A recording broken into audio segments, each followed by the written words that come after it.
না। এখন কইতাছে তাহলে ছেলেটার ছবি দেখা। এখন আমি তো আর ফুল ছবি দিতে পারবো না, দিলে আমি জানি যে আমার ফ্যামিলির থেকে মানবো না। পরে আমি কইলাম যে তোমার একটা ছবি পাঠাও, কাছের থেকে ছবি তুলো যাতে শুধু তোমার চেহারাটা দেখা যায়। পরে এই ছবি আমার মাওলানা রফিকুল ইসলাম মাদানী বেটা দেখতে ছোট কিন্তু পাওয়ার কম না বেশি, আরে কলিজা কম না বেশি। তুই তোর পরিবারকে জিজ্ঞাসা করে দেখ যে তোমাকে সম্পূর্ণ সম্পদ আমি লিখে দিব, আমি আর একটা বিয়ে করি, তোর বউ কখনো জিনিসটা শিকার আইব না। তোর বোনকে বিয়ে দিছ, তোর বোনকে জিজ্ঞাসা করে দেখ। বাটকু আর এরকম শিশু হুজুর হুজুর কি আবার ও হুজুর নামের কলঙ্ক। আসসালামু আলাইকুম, আমি প্রশ্ন দেখাবো রফিকুল ইসলাম মাদানী হুজুর প্রথম স্ত্রীর সাথে এটা কি করলেন, যা আপনারা দেখলে অবাক হয়ে যাবেন। আর এইদিকে লাইভে এসে তথ্য দিলেন দ্বিতীয় স্ত্রী। তো আজকের এই ভিডিওগুলো অত্যন্ত গুরুত্বপূর্ণ। আবার আমরা এক এক করে ভিডিওগুলো দেখে আসি। তখন আমি আমার বোনের বাসায় বেড়াতে গেছিলাম ঢাকায়, ধরা পড়ে গেছি আমার বোনের হাতে মেসেজ লিখতেছি, দেখছে। পরে আমার বোন জিজ্ঞেস করছে যে কার সাথে কথা কস, তাহলে পরিচয় দিয়ে আমরা ছেলেটারে দেখি। তখন অনেক ভয়ে ভয়ে তারপরে কইছি যে একটা ছেলের সাথে কথা বলি, কিন্তু আমি তখনও কিন্তু কই নাই যে এরকম ছেলেটা দেখতে কেমন বা কি তা বলি নাই, শুধু বলি একটা ছেলে নরসিংদীর একটা ছেলের সাথে কথা বলি। পরে আমি খুব ভালোবাসা ফেলাইছি, আমি যদি বিয়া করি ওরেই বিয়া করব। নরসিংদী অনেক দূর, পরে কয় এত দূরে তো সম্ভব না। আমি কই যে আমি পাগলের মতো হয়ে গেছি যে আমি দূর মুর বুঝি না, আমি ওরেই বিয়া করবো। ওরা আমি কথা দিয়া ফেলাইছি, আমি আমার কথা ফেরত নিতে পারবো না। এখন কইতাছে তাহলে ছেলেটার ছবি দেখা। এখন আমি তো আর ফুল ছবি দিতে পারবো না, দিলে আমি জানি যে আমার ফ্যামিলির থেকে মানবো না। পরে আমি কইলাম যে তোমার একটা ছবি পাঠাও, কাছের থেকে ছবি তুলো যাতে শুধু তোমার চেহারাটা দেখা যায়। পরে এই ছবি আমার বোনের দেখাইলাম, ঠিক আছে তাহলে ছেলে সম্পর্কে খোঁজ খবর নেই। পরে আমার ফ্যামিলি থেকে ওর ফ্যামিলি কথাবার্তা হইলো, ওদের বাড়িতে যাওয়ার কথা আমাদের ছিল, ডেটও ফাইনাল হয়েছে। হওয়ার পরে হঠাৎ করে আমার বোনের কি জানি মনে হইলো, কয় কি ছেলেটার আমি ভিডিও কলে দেখবো। ভিডিও কলে তো আর দেখানো সম্ভব না, কারণ দেখাইতে গেলেই তো আমি ধরা পড়ে যাবো যে আসল কি সমস্যা। ধরা পড়লে তো ওই জায়গায় আমার বিয়ে দিব না।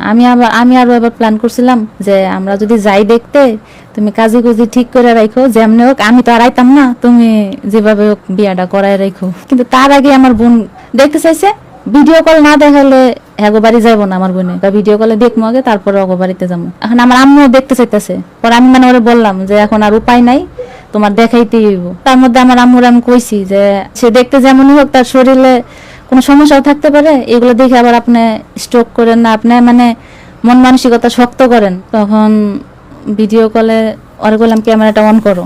অন করার পরে ওরে দেখলো। যখন আপনি শুনতে পেলেন আপনার বোন সিজারের মাধ্যমে সন্তান জন্ম দিলেন, এবং ঠিক ওই সময় আপনি শুনতে পেলেন আপনার বোনের জামাই আরো একটি বিয়ে করেছেন, অর্থাৎ দ্বিতীয় বিয়ে করেছে, তখন আপনার কাছে কেমন লাগবে?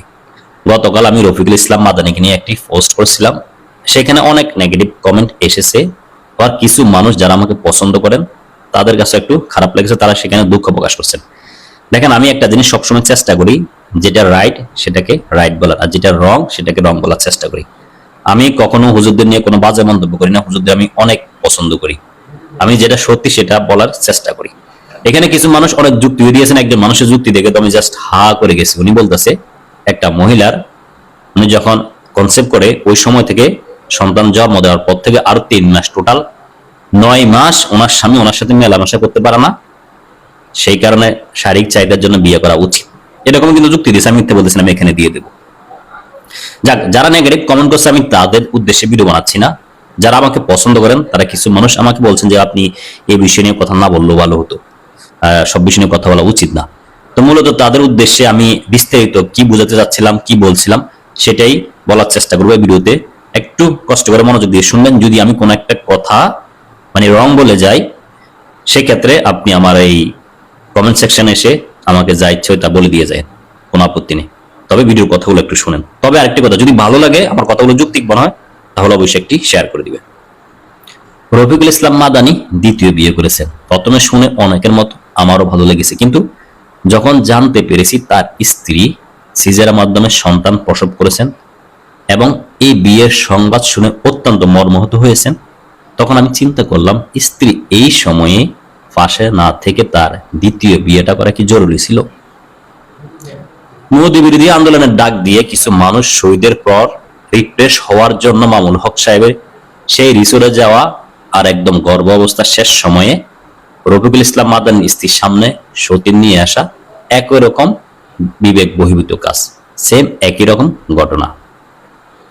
যারা বলছেন সে হারাম তো কিছু করেনি, এটা তো আল্লাহর বিধান।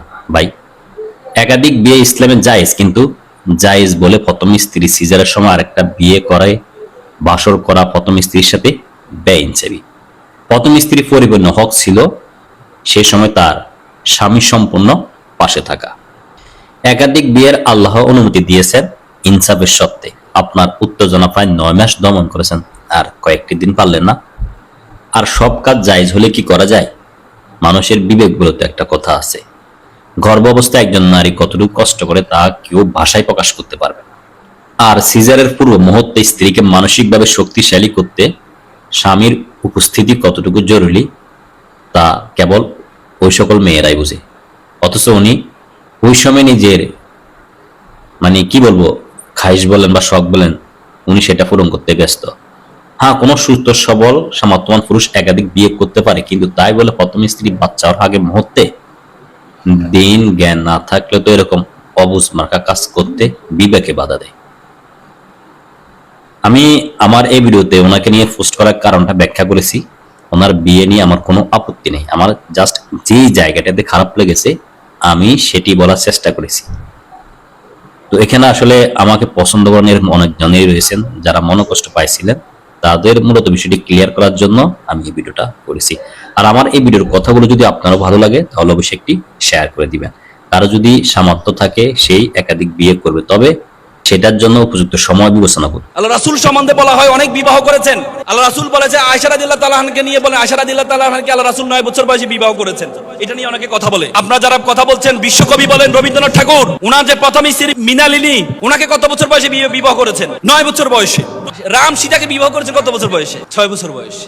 সেটা নিয়ে তো কোনো কথা হয় না, সেটা নিয়ে তো কোনো কথা হয় না। নবী আয়েশা রাদিয়াল্লাহু তাআলা আনহাকে 9 বছর বয়সে বিবাহ করেছেন, এটা নিয়ে কথা হয়। নবীর চরিত্র সম্বন্ধে জানতে হলে তোমাকে বুঝতে হবে, নবী যখন 25 বছরের যুবক তখন তিনি বিবাহ করেছেন 40 বছরের একজন মহিলাকে বিবাহ করেছেন, খাদিজাতুল কুবরা রাদিয়াল্লাহু তাআলা আনহাকে। তখন নবীর বয়স 25, বিবাহ করেছেন 40 বছর। খাদিজাতুল কুবরা 65 বছর বেঁচে ছিলেন, তার মানে তাদের বিবাহ 25 বছর বলবৎ ছিলেন। 25 বছর বলবৎ খাদিজাতুল কুবরা জীবিত থাকা অবস্থায় আল্লাহর রাসূল কাউকে বিবাহ করেন নাই। তাহলে 25 বছর যদি বয়সে বিবাহ করেন, 25 বছর বয়সে যদি সংসার হয়, তাহলে 50 বছর পর্যন্ত আল্লাহ রাসূল কাউকে বিবাহ করেন নাই।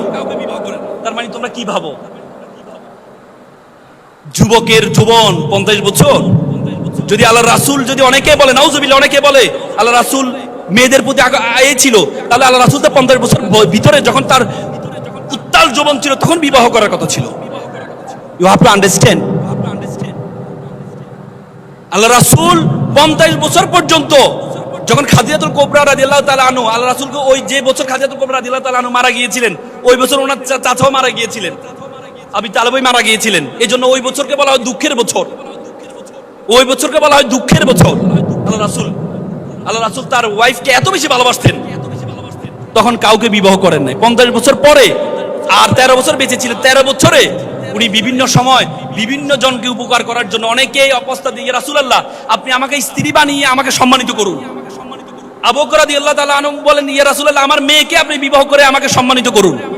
আমি বলতে পারবো আমি রাসূলের শ্রেষ্ঠ মানব, মানবের আমি কি শ্বশুর? আমি বলতে পারবো যারা যাদেরকে বিবাহ করেছেন প্রত্যেকেই আল্লাহ রাসূল তাদেরকে বিবাহ করার মাধ্যমে সম্মানিত করেছেন। যদি যৌবনের কারণে আল্লাহ রাসূল বিবাহ করতেন, তাহলে আল্লাহ রাসূল 50 বছর বয়সে পরে বিয়ে করতেন না, তার আগে বিবাহ করতেন। সেটি বিষয় আমাদের জানতে হবে।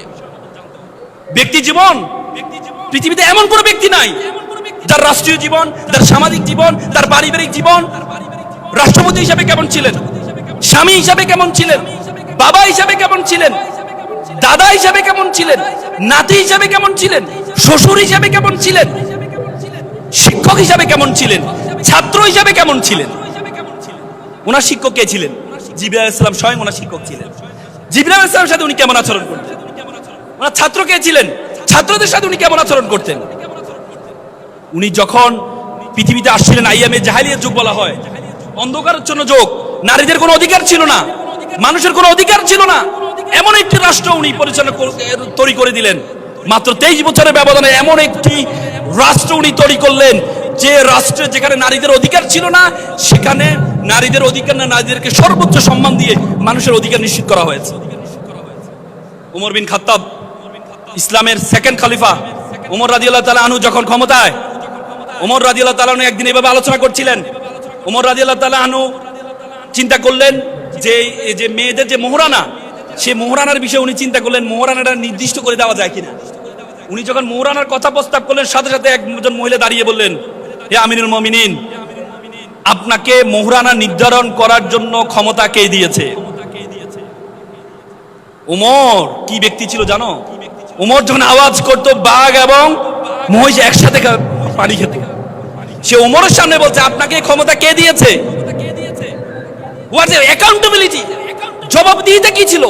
নারীর অধিকার, যেখানে নারীদেরকে জীবন্ত কবর দেওয়া হতো, যেখানে নারীদেরকে জীবন্ত কবর দেওয়া হতো, সেখানে নারী বলছে আপনাকে এটা নির্ধারণ করার জন্য কে বলেছে?